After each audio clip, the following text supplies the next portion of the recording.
Good afternoon, everyone, and welcome to the Shipping Professional Network London event number 102, co-hosted with Waves Group on container stack collapse, causation, and recovery. My name is Maria Dragomegli, and I am the events coordinator for SPNL, and I will also be moderating this discussion.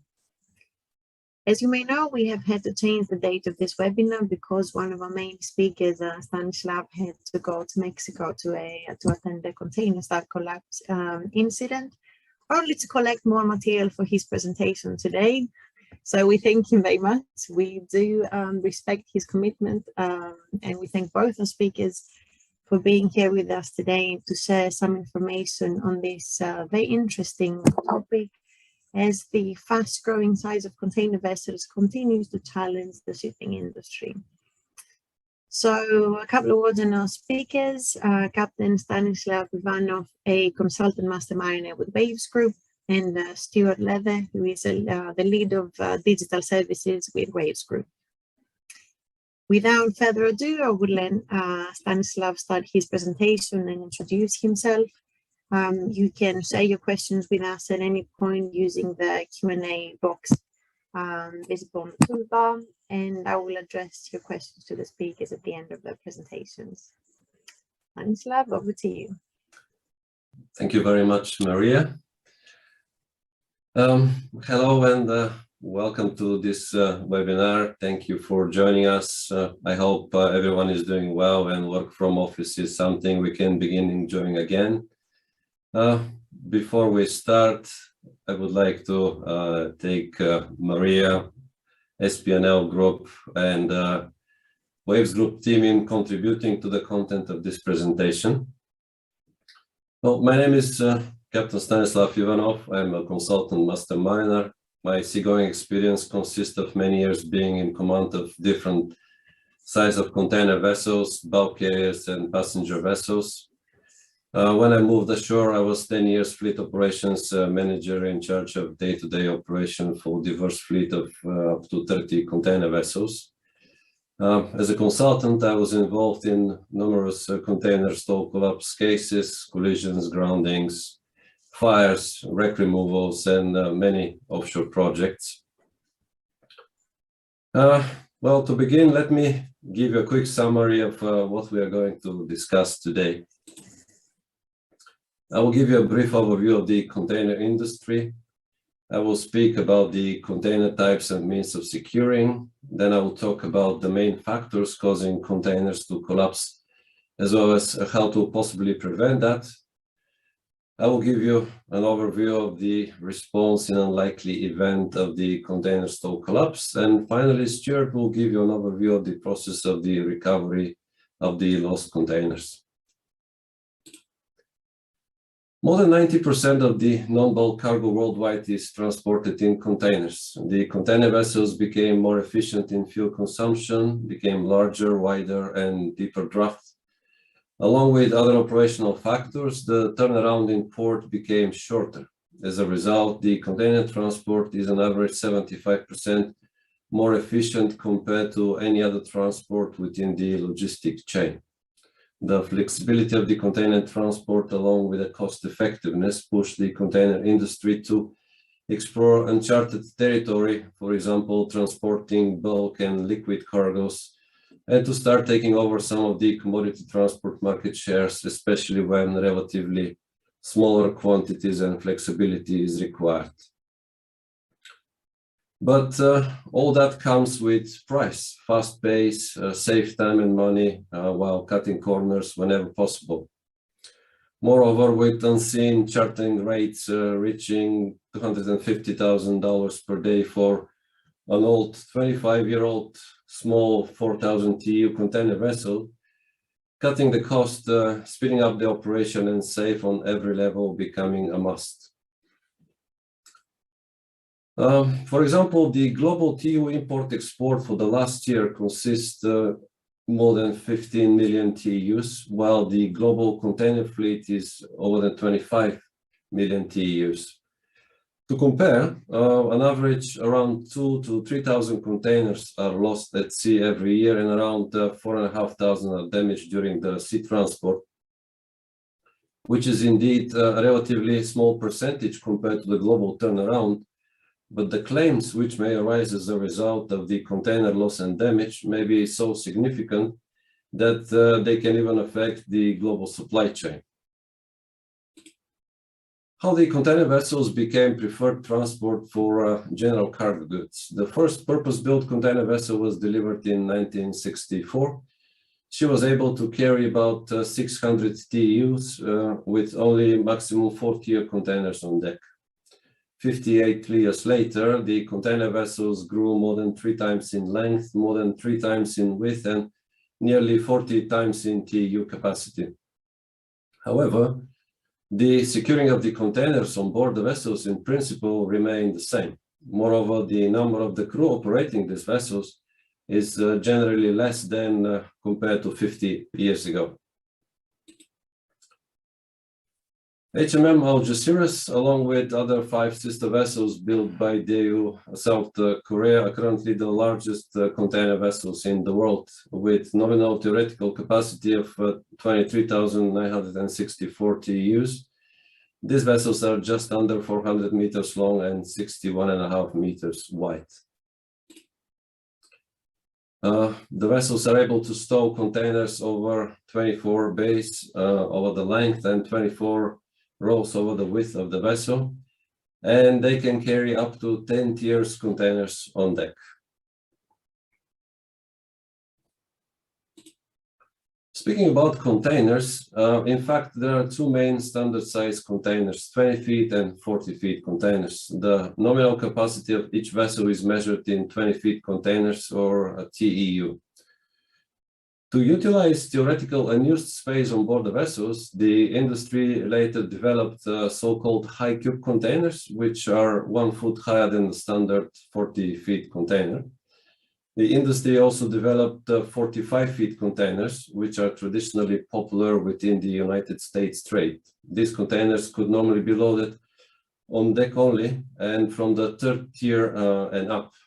These containers are hanging 2.5 feet from each side, from forward and from the aft.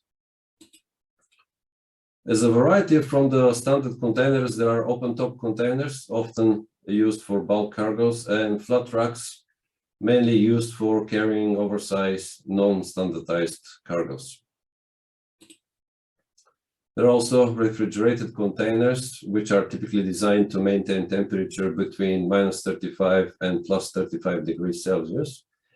And also tank containers, which are designed to transport almost all kinds of liquefied cargoes.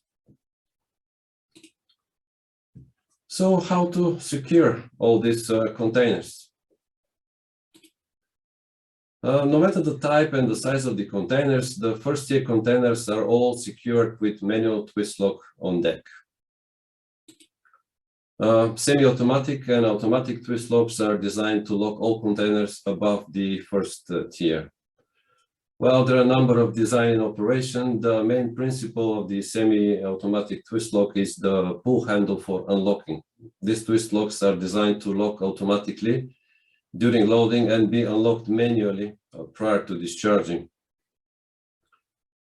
The fully automatic twist locks, on the other hand, lock and unlock automatically. Therefore, they require a minimal manual operation.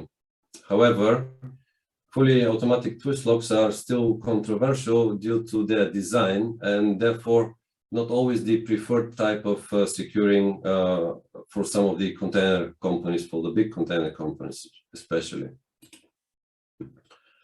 Well, and finally, the lashing bars and the turnbuckles. Lashing bars can be various in sizes, but typically long, vertical, and short. They're attached to the container core casting at the upper end and to the turnbuckle at the lower end. The turnbuckle then is secured to the hatch cover lashing plate, and all turnbuckles are fitted with locking nuts to prevent untightening. Of course, lashing and unlashing requires all manual operation. This is a typical lashing pattern of a single container stack, showing the manual twist lock at the bottom, fully automatic or automatic twist lock, and up, and lashing bars.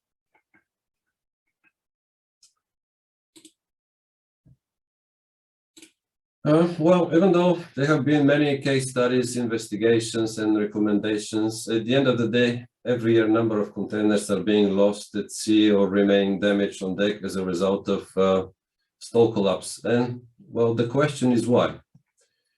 The most common factors I can combine in following groups: the weather, improper stowage, excessive stability or high GM, improper lashing, poor lashing maintenance and poor container maintenance, improper storage and securing of goods inside the container, excessive rolling and pitching as a result of parametric and synchronous rolling, human error or error in navigation. Well, let's go briefly through each group.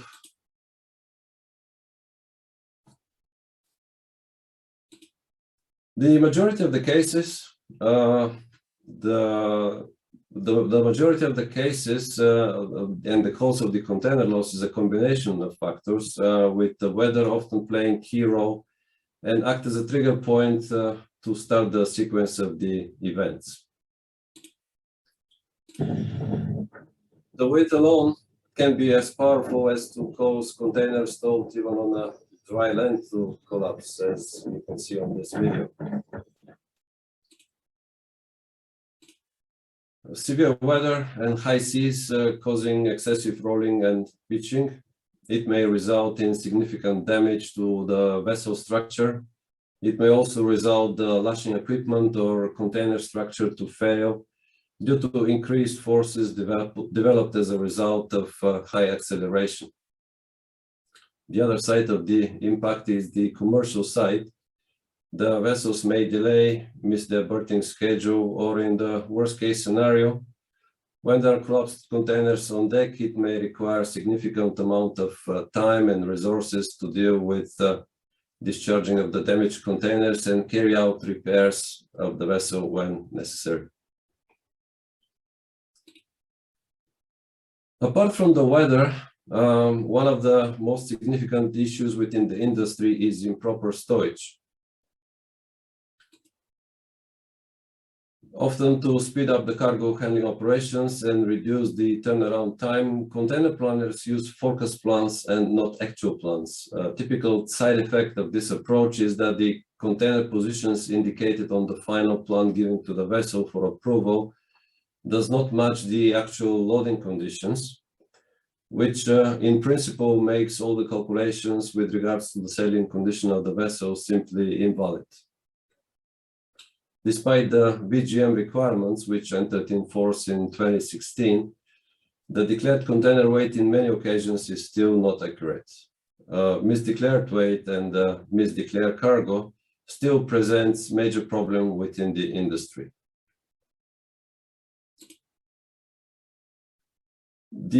Another typical example of improper stowage is the excess of the stacking weight.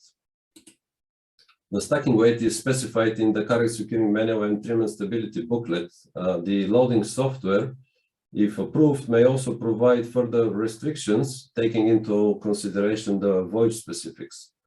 The vessels may be considered unseaworthy if stacking weight were knowingly exceeded.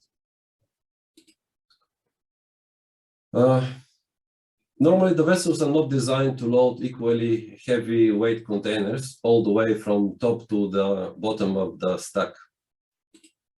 Majority of the class-approved booklets specify a typical vertical distribution of the weight within any individual stack. There are few vessels on the market, though, who are able to load containers on deck without any vertical distribution restrictions.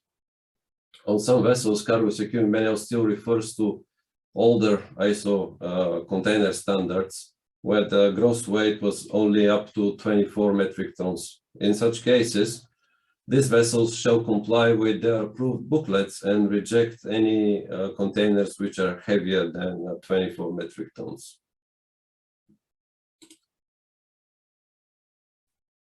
One of the consequences of the fast turnaround in ports is so-called lump loading.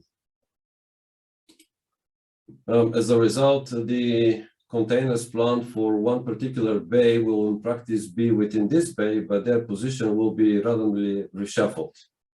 It will often cause heavy containers to appear loaded over light containers. Such pattern may significantly contribute to collapsing of the stack in heavy weather as a result of the exponentially increasing of the forces resulting from heavy containers being stowed in higher position.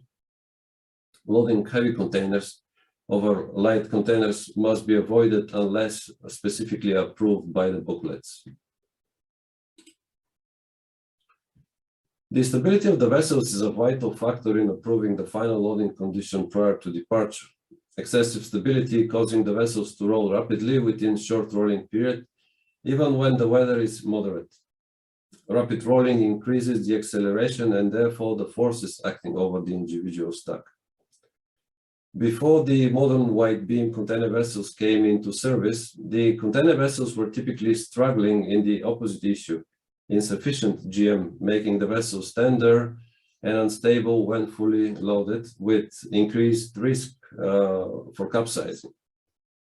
The wide beam vessels, as well as very and ultra large container vessels, however, as a result of their hull shape, overcame this issue, but faced the opposite effect of it, the overstability.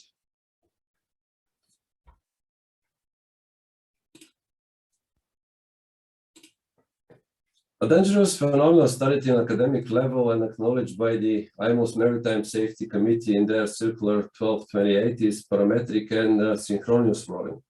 Post-Panamax container vessels with wide beam can be subject to parametric rolling when the vessel is in stern or head seas, and the wave encounter period is approximately 1/2 of the natural rolling period of the vessel.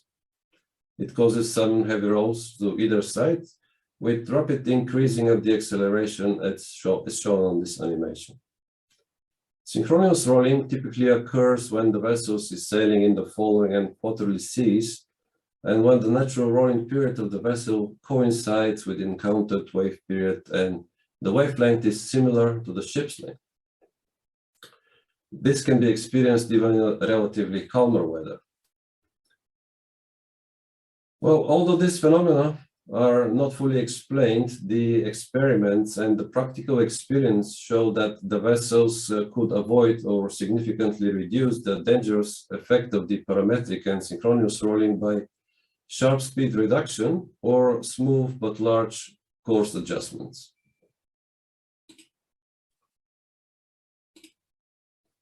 Well, while on the previous animation, it was a computer model of the parametric rolling. This is a real footage of a container vessel at slow speed trying to pick up pilot to enter the port. This video shows that in what looks like relatively calm sea, the effect of rolling on a real vessel may be significant. On the other hand, this video will also show how similar sea conditions may have completely different effect over vessels of different size, vessels sailing on a different course, and vessels sailing with a different speed. As you can see now, there is a fishing vessel passing by, and while the container vessel experiencing heavy rolling, they are sailing on this much smaller fishing vessel crossing ahead is almost unaffected.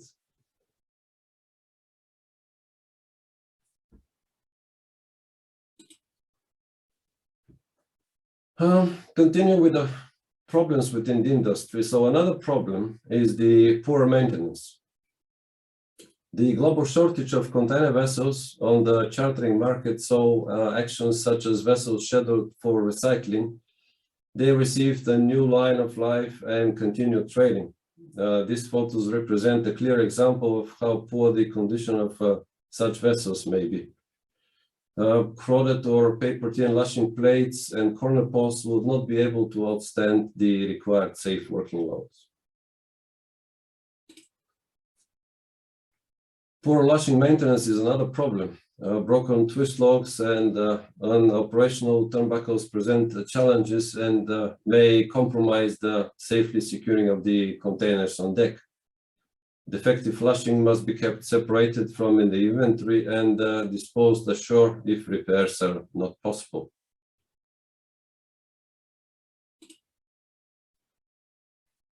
Shipping containers can often be found in poor condition too. Worn out container corner castings, causing the twist lock to not properly hold in place. Any weak structural integrity, such as cracks, excessive corrosion, or heavy deformation, is dangerous and may increase the risk of collapsing. Adequate quality of repairs on the damaged containers must be carried out prior to transport. Damaged containers shall not be accepted for loading.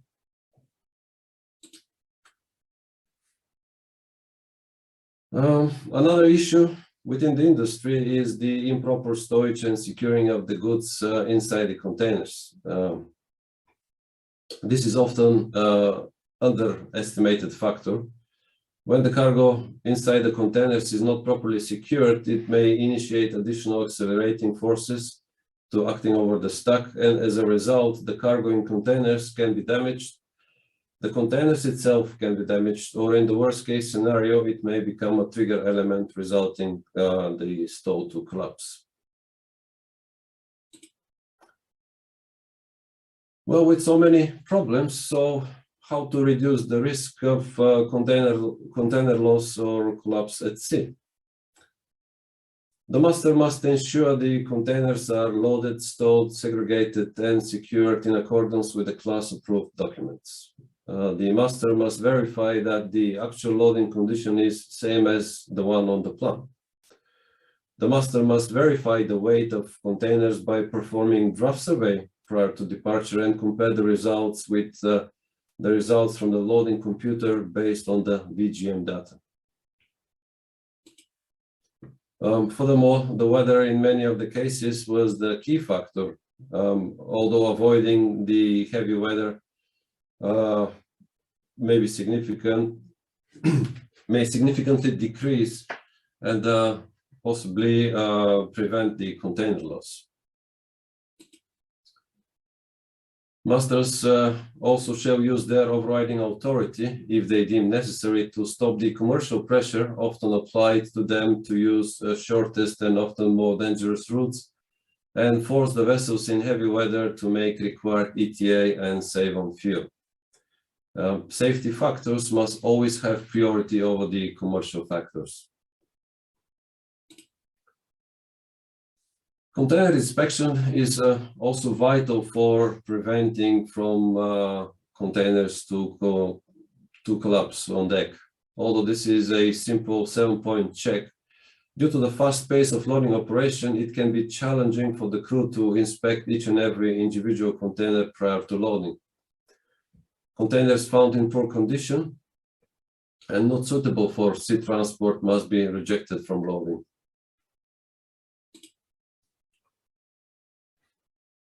And at last, the appropriate lashing. Lashing must be performed in accordance with the class-approved pattern. Training and familiarization is essential in this operation, both to the stevedores ashore and the crew members on the vessel. The master must be satisfied with the condition of the lashing prior to sailing. The second part of the presentation will cover the response and the recovery of the lost and damaged containers in case of the incident. So, as Maria mentioned in the beginning, I will begin with the response, and then Stuart will walk you through the recovery process.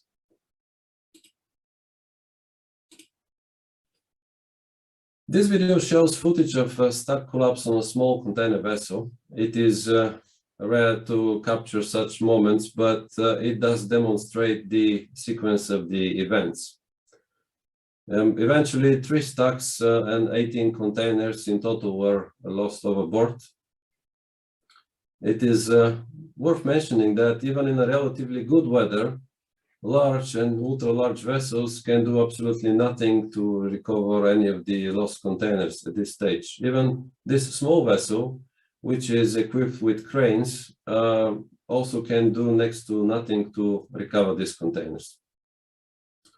One of the most important things now at this stage is to save and preserve the VTR, adjust the course and the speed to prevent any further container loss.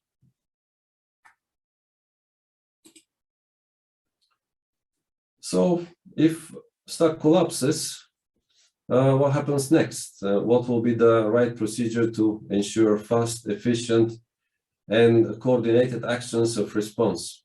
I would combine this in 4 groups: notify, assess, secure, and preserve. First of all, vessels must notify the relevant authorities and marine rescue and coordination centers, as the floating and semi-submerged containers may possess significant danger to navigation. Then the vessel must notify owners and charters, as well as other interested parties. Then the vessel must assess the situation on board, what that shall include.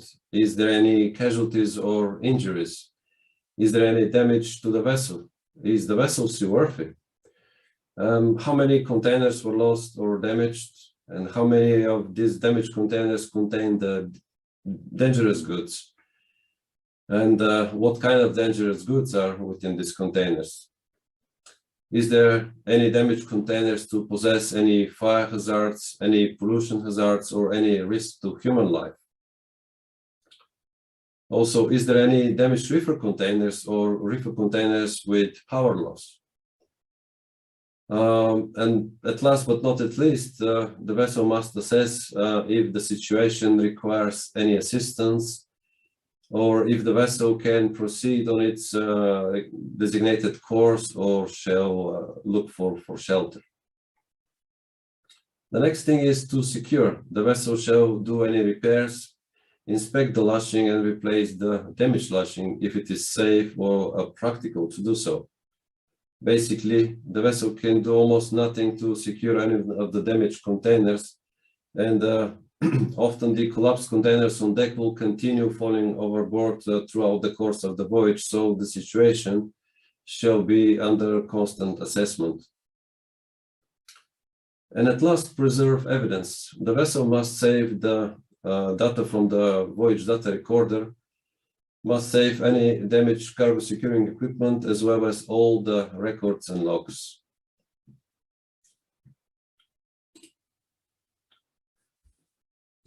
When the vessel arrives in port, surveyors, experts, and lawyers, which are appointed to attend, shall get together and discuss the course of action. Then the scenes with the damaged containers shall be photographed to capture the details of the damaged containers, damaged lashing equipment, and damage of the vessel, if any. All evidence such as damaged lashing, logbooks, lashing inspection records, checklists must be preserved. All loading plans, ballasting, deballasting plans, and bunkering plans must be preserved too. The master and the crew must be interviewed, and statement of facts must be collected. Then, in order to protect the members and the club's interests, the functions of the expert and lawyers will be to understand the situation, identify the cause, assess the damage, and identify the containers and perhaps the cargo which could be saved despite the incident. At the meantime, owners and their representatives shall work together and coordinate fast and efficient plan to removing the damaged containers.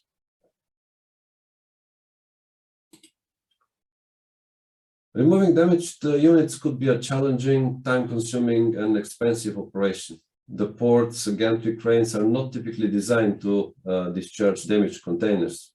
Often a specialized shore or floating cranes must be mobilized to carry out such operations. In majority of the cases, the port will impose special precautions such as safety zones and additional emergency services requirements to ensure the safety of the vessel and the safety of the port and the safety of the other vessels in the area. The collapsed stacks on deck may possess significant hazard. The pile of damaged containers may further collapse to the terminal during berthing or during the discharging operation, resulting damage to the cranes or any other terminal facilities. The collapsed containers often have loss of integrity, and discharging sometimes could only be performed after they've been manually emptied or even cut. Hot work is often required to cut the twist locks during the discharging operation, so any dangerous cargo in the vicinity must be clearly identified to ensure the safety of the operation. Logistics would be another big challenge. The damaged containers must be stored in most of the cases for a long period of time until the analysis and expertise takes place as their key evidence. I will give you an example that during my attendance this time in Mexico, there were still containers from the previous container stow collapse which occurred in February last year. Next, damaged cargo must be disposed or recycled as a part of the logistics. In addition, the perished containers may require transshipment. Perished goods will often be transloaded into sound containers and transshipped to the destination. Sometimes the point of refugee does not have a direct connection to the port of destination of this container, so that will present another logistical challenge, and in most of the cases, some of these containers will return back to the loading port and then transshipped to the original discharging ports, which may take months and months in operation. All in all, this will all add to the cost of operation, and of course will require additional resources. Well, once the damaged containers are removed, necessary repairs to the vessel shall take place. Most of the container terminals would prohibit any repairs or even any hot work. Therefore, the vessel may be required to shift to a lay-by berth, which will eventually add on the cost of the operation. That is the cost of the berth, availability, time waiting, time to complete the repairs, etc., etc. It's also worth mentioning that in most of the cases, there will be cargo residues on deck or in the hold. Such cargo spills must be cleaned, and in majority of the cases, it will require manual operation, which will add time and cost to all that operation. Well, and finally, investigation. The investigation will normally start simultaneously with the recovery operation in port, but it will normally get a full focus once the vessel is back into service. This part will require detailed analysis of the preserved evidence and possibly reconstruct the sequence of events. The data extracted from the VDR will help in this process, of course. As mentioned in the first part of this presentation, wide range of factors such as cargo stowage, container weight, passage plan and weather routing, lashing condition, condition of the containers, and many more must be considered during the investigation. Operational aspects are also key part of the investigation. The loading sequence, loading plan, ballast exchange operation, or even the fuel changeover procedures and operation are vital for identifying the root cause of the incident. Well, with all that, this is all from me. I will give the mic now to Stuart, and he will walk you through the recovery process. Stuart? Thank you, Stan. Hold on, I'm just having trouble finding my face. Seem to have gone away. Sorry about this, everyone. Yeah, just so you can see me. Right, there you go. Sorry about that, everyone. Stan, thanks very much. Absolutely wonderful, as usual. So Stan has really explained everything that's happening on the ship and what happened shipboard from stacking and loading through to sort of in the unfortunate event of losing a stack collapse and losing containers and the investigation that goes on board on the vessel. So what I'm going to do now is just take us very briefly through, I've only got 3 slides, just to really look at what's happening to those containers that have ended up in the water. So in that lovely bit of video, or maybe tragic bit of video where the containers are lost overboard, as they're floating away, what then happens? What's the response for those containers? So that's going to be the focus. As I say, we've only got 3 slides, so it's going to really sort of outline the process and things to think about. hopefully things will work here. So the first question is obviously just going back actually. So as Stan sort of said, as soon as those containers go overboard, the ship is going to contact the sort of the responsible navigation authorities in the area. So there's always going to be an alert that those containers are in the water. And the key bit of information there really is, where did they go in? What is their position? Because that initial position is going to really influence where those containers end up and what the likely response is going to be. The other issue, of course, is what containers have gone overboard. So are they going to sink or are they going to float?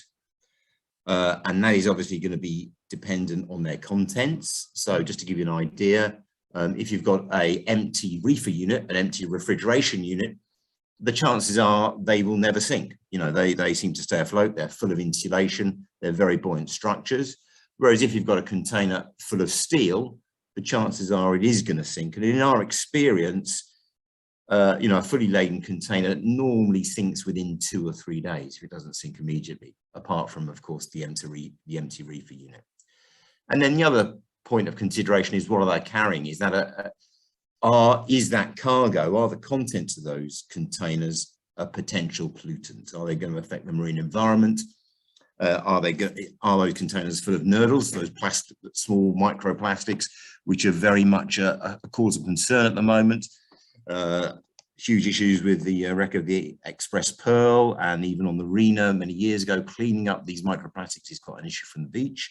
So what is in the containers? So therefore, what is the threat, the pollution threat? And then the next phase really is, is where are those containers going to end up? So trying to identify beaches, landfalls, or whether they're going to sort of all sink and be on the seabed, and therefore organizing that response accordingly. So therefore you're into organizing a response team on the coast. So that could be contractors cleaning up waste on beaches. You could be organizing contractors on the nearshore zone or offshore recovering floating containers. So if the response is quick enough, can you actually start towing containers if you're in an inshore area?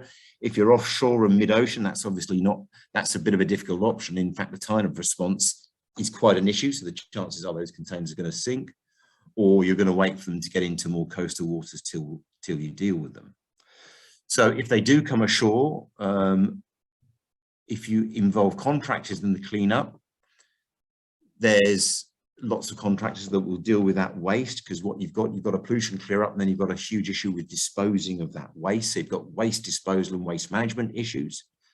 What we've found very successfully is actually the use of volunteer groups to actually collect the rubbish off the beaches and off the coastline, and then give that to contractors to deal with the waste and dispose of it. But all this is being done in coordination with local authorities and local marine authorities. So for example, in this country, in the UK, the Marine and Coast Guard Agency, very concerned about floating containers in terms of hazard to navigation. So therefore we're mobilizing guard vessels and making sure those containers are tracked, trying to recover them. But once they're sunk, certainly beyond the 20-meter contour, there isn't a lot of pressure for recovery. But once those containers get on the coast, there's a lot of pressure to clear up that pollution. And also that's where local authorities, so different authorities come into play about protecting the coastline, protecting potentially sensitive environmental areas and that sort of thing. Whereas in Australia, we've seen cases where actually there's been a drive to collect all the containers, even if they're sunk. So then you're in a process of actually identifying containers on the seabed and then recovering those containers. And that's obviously quite expensive. So we've got a bit of interference there. Okay, so you're dealing with sort of different scenarios through the process. And obviously the key thing here, especially for the insurer and the owner, is to manage the media and also manage the corporate reputation. So therefore you're sort of winning the hearts and minds of the local community. And that's really going back to where the volunteer groups become incredibly useful. If you can engage the volunteer groups, get on their side, use them effectively, explain the situation, and they're actually working with you to solve the problem, you then don't have a situation where people are actually apportioning blame and actually, people are up in arms about the pollution incident. So this all comes down to acting quickly and efficiently, and also keeping those communication lines open at all stages. Oh, hold on. Oh, no, sorry, no, not yet. And then we come to costs, if I can get it to work. Oh, there you go. So in terms of costs, so there's been several, we've dealt with a few incidences in the UK where there's been small container collapses of 18 odd containers, 12 containers. Costs have been relatively I hasten to add, sort of a reasonable, volunteer groups, waste management, coordinating people on beaches and that sort of thing, and then removing containers appropriately. But if you're in a situation like in the case of the MCZ Zoe, where you're recovering containers from the seabed, you're tracking all the containers on the seabed, and then you've got a massive waste disposal problem on shore, then your costs are actually going into the millions. And in terms of cargo claims, we're not going to deal with that, but that sort of gives you a flavour for what's going on. If you've got quite a big collapse of, I don't know, 100, 200 containers, the cost of dealing with those containers as waste is just huge. Remember that in terms of the Nairobi Wreck Convention, the local maritime authority or the local government can insist that everything is recovered, and that includes a container. So signatories to the Nairobi Wreck Convention do have some power to enforce quite a strong level of cleanup. And of course, then you've got the environmental considerations that we've spoken about. Okay, so basically, in conclusion, and very briefly, it's about early engagement with local authorities, marine coordination centres. It's about getting on the ground quickly to deal with the situation, to be seen on the ground so that people can see that things are being done, right? And also that idea of actually trying to predict where the pollution is going to be and what the cleanup entails. And then that's that's obviously all fed back and coordinated from that angle. Okay, and that's really about it. As I said, rather a brief run through of what happens when the containers are in the water. Okay, thanks very much. Stan.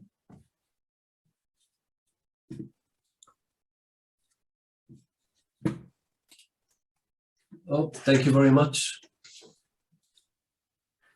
Stuart. Well, it's time for questions. I'm sure you may have lots of questions, and I hope it was an interesting webinar. So I will give the mic to Maria and to coordinate if there are any questions, so we can be able to answer them.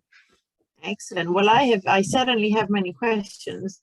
I found the presentation really interesting, and I did like that you covered pretty much all aspects of how it works, how it starts, how the problem initiates, and then what can we do, and then obviously once it becomes an incident, an actual problem, how we can respond to it. I found it very interesting when you talked about the precautions, that there was a lot of responsibility that actually goes to the master.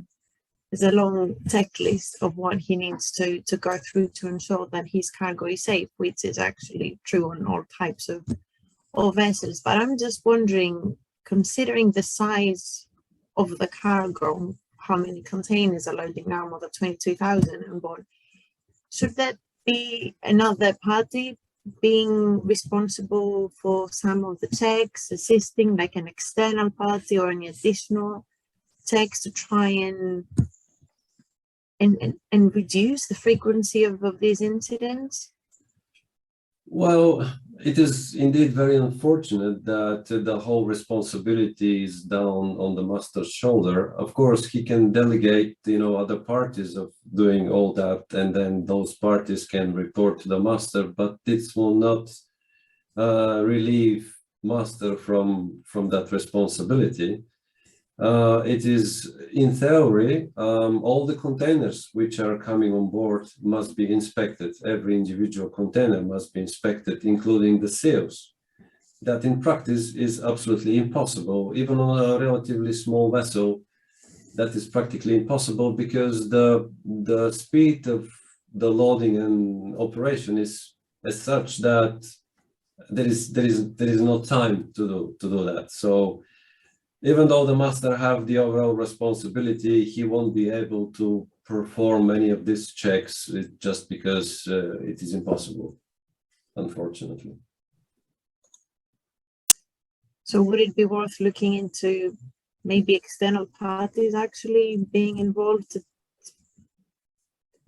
to be able to assist, or better record keeping? Is I just find it quite, I say, amusing and terrifying at the same time that we've been talking about this problem for decades now, and we always circle back to the same problems, and it's always the weight of the containers, the improper stacking, the checks, the declaration of the cargo, and yet it just doesn't seem that there's some kind of a solution for it. Well, we see it here, the digitalization comes in help. I would say majority of the container lines like MSC and CMA, CGM and Maersk, they have lots of technology which comes to help into that process. For example, the modern gantry cranes are equipped with cameras. So every time a gantry crane lifts up a container, then it scans the container number, and then that information is directly translated into the global company system. On the other hand, every time a gantry crane lifts the container, then the container weight is automatically recorded. So we have all these details available, and the companies have all these details available. The problem, however, is that this is not global. It is not all around the world.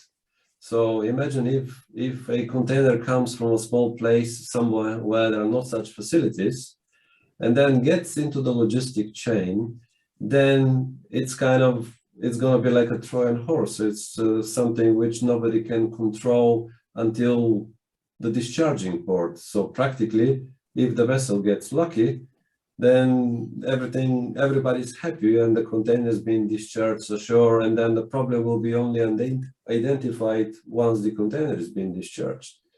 So that is the digitalization it's there, everything is there, but it should be global in order to be performed accurately. The other part of the problem is the terminals are not fully automated. So there are parts of the terminals where the automation is running in process, but there are part of the terminal where the manual operation is required. So what happens is not always the manual and the automatic modules work into a good relationship. So therefore, if there are any problems arises, this is where we should check. The third thing is, I was actually surprised about, when the VGM came into force 2016, I thought, all the weights and checks must be in place. But there are still places around the world, I'm not going to quote these places, but even in Europe, where there are no requirements to weight the container before the container comes into port. So the shipper is only responsible to declare the weight. So if I'm the shipper, I can declare, say, 20 tons without presenting any evidences apart from my signature, and which is enough for the shipping companies to accept this container. So you can imagine that they're probably responsible people. There are probably, I would say, not so responsible people, which may be, not willing to declare the container in an appropriate weight for whatever reason. So that will also be part of the problem. And as I mentioned in my presentation, it's never a single factor involved in the container stow collapse. It's always a combination of factors. And when all these factors are acting into one side, this is when the problem arises. Really interesting points. I'm wondering if the company started rejecting containers that have not been properly weighted and declared, and they don't come with all this paperwork, maybe probably commercially wouldn't make a lot of sense, but at this point, but well, big companies, they took steps to prevent, especially now because of the market of the containers is so hot, and so they're like demand and there are not many vessels. So the big companies, they try to to have only good customers. So if they identify that some of them misdeclared cargoes or did something which is not in accordance with the company's rules, they can impose fines. So I can tell Hapag-Lloyd and Maersk are imposing fines of up to $15,000 for misdeclared container.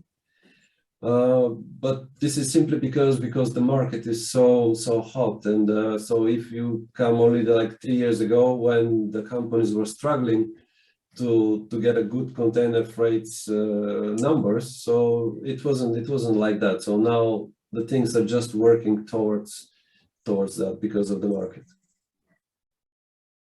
In fact, and I will follow up on this point you made about the booming container market at the moment, and the fact that there are quite a few occasions where charterers are requesting to load containers on even bulk carriers. And I know this has been considered by a number of bulk carrier owners and managers, and I know some of them have actually found ways to load containers, and I would really like to hear your thoughts on that. Well, to start with, bulk carriers are not designed to load containers. That is number one. I'm not saying it is impossible, but the design of these vessels is not to load containers. Simply because the structure of these vessels is different. First of all, the hatch covers. If you intend to load containers on the hatch covers are not designed for it. Their local strength is much lower than the local strength on the hatch covers on the container vessels. Also, the hatch covers on the bulk carriers in most of the cases are watertight, so they have a special gasket, which does not allow any extra weight to be loaded on the hatch covers. So if you do so, you may then damage the rubber packing on the hatch covers, which in turn will not allow you to load any bulk cargo once you finish with your containers, for example. Then if we go down in the hold, the tank top of the holds are also not with the sufficient strength to outstand the loading of the containers, simply because the bulk cargo is spread all around the whole area of the tank top, where the container vessels are only the weighting concentrated where the container corner castings are touching the tank top. So this must be evaluated.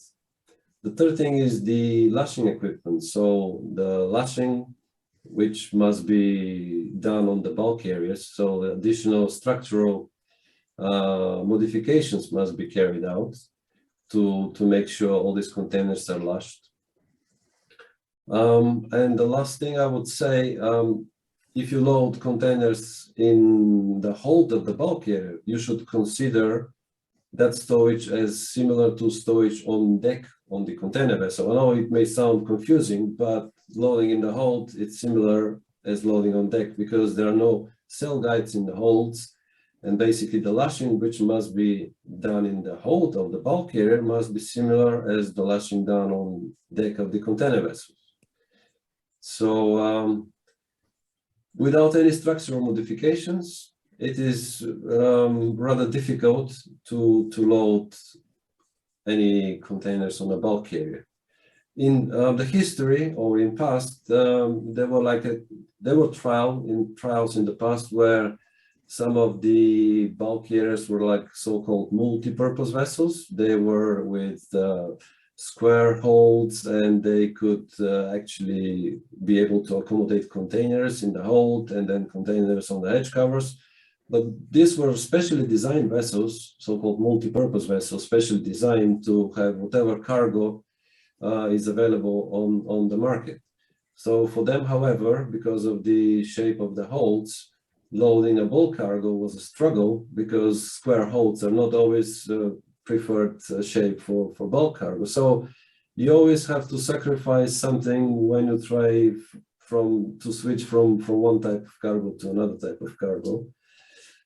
And the last thing I would say about bulk carriers. So even if you load everything successfully, and even all the containers came from point A to point B in sound condition, because the bulk carriers are not designed to withstand big torsional moments, unlike container vessels. So at the end of the operation, the bulk carrier may end up in a situation where lots of cracks in the ballast tanks or in the void spaces may appear as a result of excessive torsional moments. So even though you luckily transported containers from point A to point B, you may end up with a damaged bulk carrier. Indeed, very good. Thank you, Sam, for that. We have a few more minutes if anyone wants to send in a question using the Q&A box or the chat. I'm happy to read.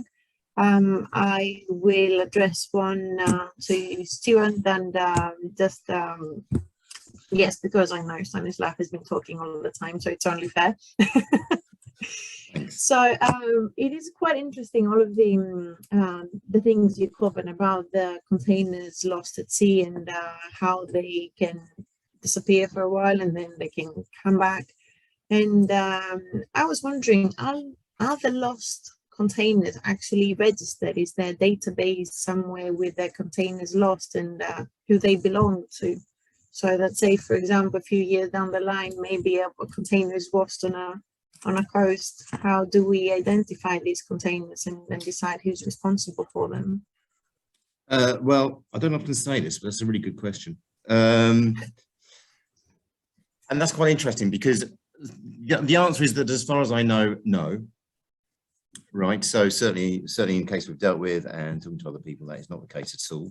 Obviously, there is a way, you know, if a container was washed up and it had a number, we could track it eventually and get to the owner or get to the ship. So that it is possible, but there is not, as far as I know, a database of all containers lost and whether they were recovered, found, or they're still sort of, you know, unrecovered. So that's really, so that's one thing. But that, of course, leads on to that next, the next issue, which is something that we have considered, which is if the containers sink and they've got some sort of polluting cargo on, or, you know, whatever that is, whether that's plastic nurdles or whether that's actually some sort of chemical or whatever, and actually, you know, a couple of years, 5 years, 10 years down the line, that cargo starts to leak, or the container finally rots or finally gives up its cargo, and then suddenly you're getting spurious amounts of pollution on a coastline, and you don't know where that's coming from, or you do know where it's coming from because you suspect it's from a container that you haven't found.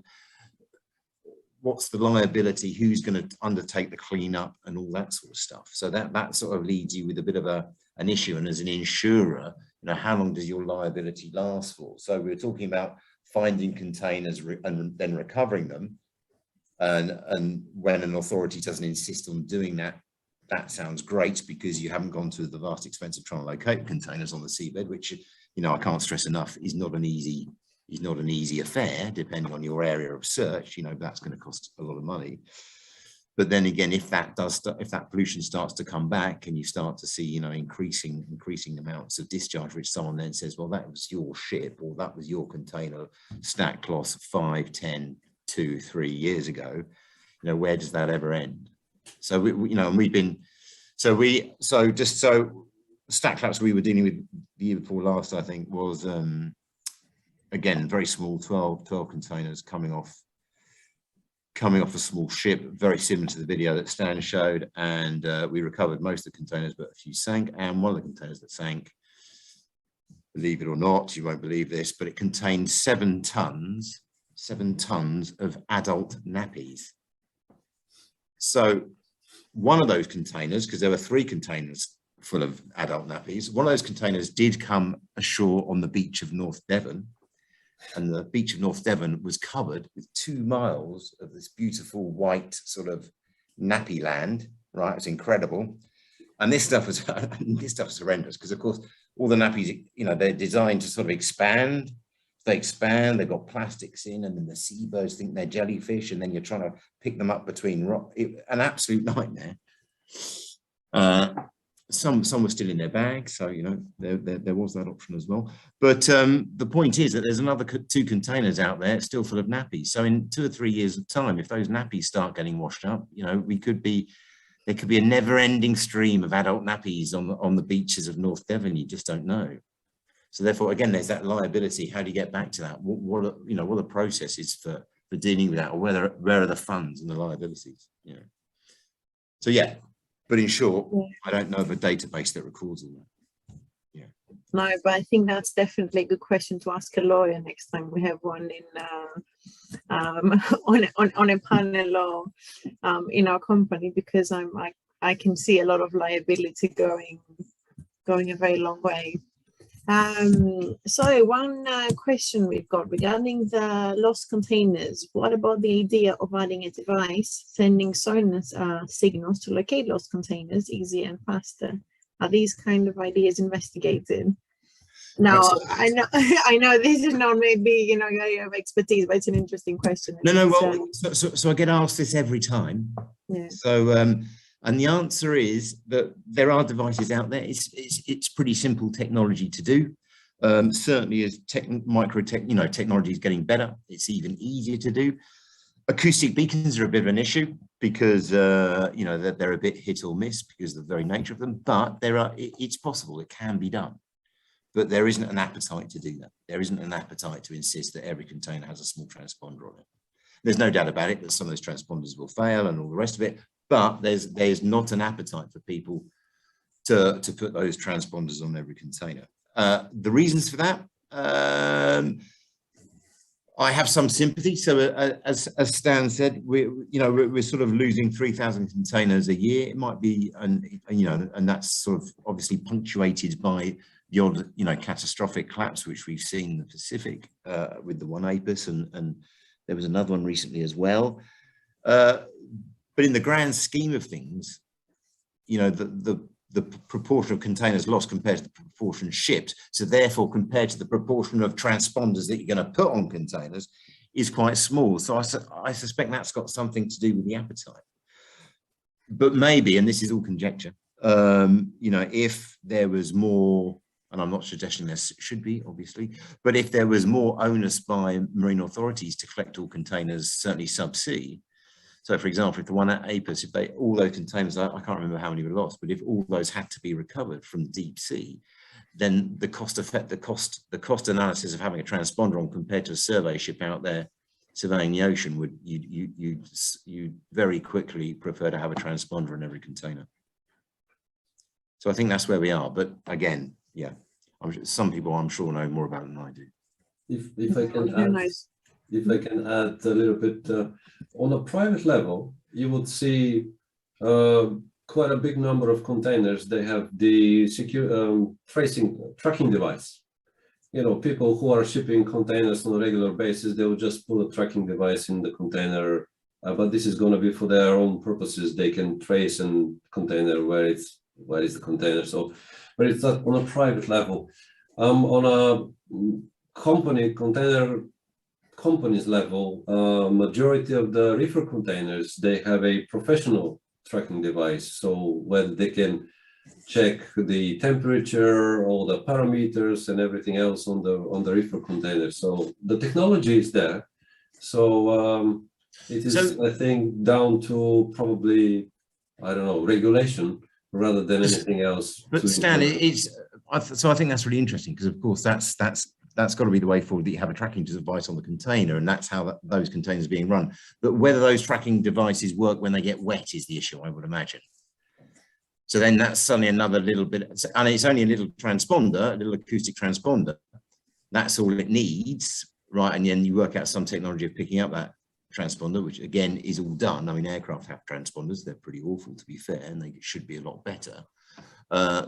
So you can do that, but it's when it gets wet, tracking a container when it's on a ship and going, going on the ship and through the dock is quite straightforward. It's when it gets wet is the issue, I suspect. Wet is not a big problem. The bigger problem is if they go deep into the water. Yeah, so more than 20 meters, then where the problem will start. Yeah, because those tracking devices are, are pinging out sort of, they're on a radio comms either with a satellite or most probably with a satellite. And when you get, once you're a meter underwater, you need something that transmits through the water. So you need an acoustic tracker. Yeah. That's the issue, I think. Yeah. I think this will become part of our lives in the future. Maybe not our lives, but the next generation. But who knows? Technology is moving really fast. But I mean, when you look at the transponders that are on aircraft, they're woeful. So so we don't even do that very well, to be honest. But yeah. Anyway. Yeah, good point. One last question. What is the largest cargo claim in terms of money and from a container stack collapse? Just maybe an indication of if you can share with us what kind of claims you see, how expensive it can be. Maybe the recovery from your side. I'm not sure, because obviously there's the claim that goes for the cargo, there's the claim for the vessel, there's a salvage claim, and all of this. So any indications you can give? I think, Stan, I'll leave you with that one. Yeah. Well, that process is, I would say, almost never-ending process, and you would see claims keep on coming and coming and coming. But I have to say the largest I have seen was in excess of 200 million. Yeah, that's what I'm thinking. And I think the incident with the MSC Zoe, where she lost, I think, I can't remember the exact amount of containers, but it's nearly 200. I think that was, I used to know the figure and I've forgotten it, but that's sort of in that region. It was incredibly expensive. Yeah. And that's over and above. That was the recovery cost. That wasn't including the cargo claims. Yeah. Yeah. Well, surely the more expensive it gets, I'm sure eventually someone will start looking into devices that can make the recovery easier and faster. That's right, yeah. We'll see. Maybe we'll do another webinar on that, on technologies. Well, no, absolutely. Well, I'd be in favour of that. That would be very exciting. Okay, well, we'll have to thank you very much both. It has been a very interesting discussion, and I can see that our audience appreciated it and participated. So thank you all very much. I will pass the mic on to Evangelia, who will tell us a bit about the SPNL upcoming events. Hello, thank you, Maria. Great presentation. Thank you again on behalf of SPNL and for all the interesting information you've been sharing with us. Just to let you know that this was the last webinar organized by SPNL. So from now on, our events are going to be in-person events, and we will all wait for you there. We will certainly be announcing our next seminars in our pages, so stay tuned there. Meanwhile, we are offering our members the opportunity to join the Baltic Exchange Chairman's Cocktail Party, which will be held on Christ Church Spitalfields on 11th of May at 6:30. So we will be looking forward to seeing you all there. Thank you again for attending today, and wish you a lovely afternoon. Thank you, everyone. Bye-bye. Thank you. Goodbye.